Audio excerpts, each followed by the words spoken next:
Okay, so I'm reading my Bible this morning, and this talks about the ways of the wicked, those who don't love God.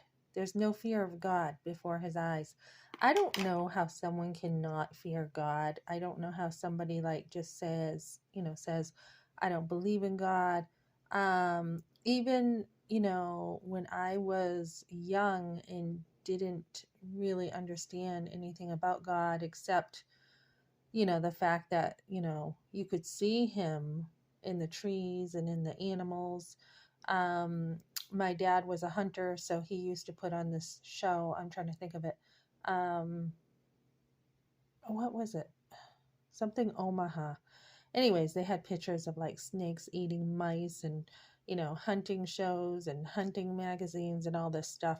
So even those who just haven't been exposed to church or heard the gospel.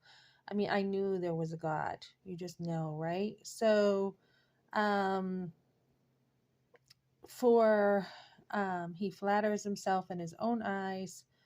Um, the words of his mouth in trouble are trouble and deceit. So, um, this talks about the way of the wicked, and God's love is, abundant. And I would just, I listen to sermons usually, but now I'm trying to get in the word myself more instead of listening to sermons so much. I mean, there's nothing wrong with sermons. They're great. And I love listening to them, and it's important to have that because it says in the Bible, how will they know unless they hear? We need preachers, right?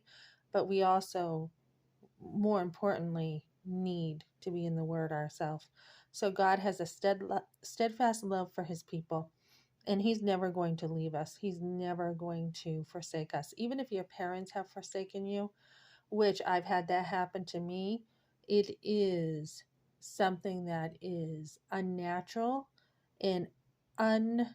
It's basically like inhumane, basically. But we have a God who loves the fatherless. He uh, loves the widow. He loves the orphans. This is the type of God we have.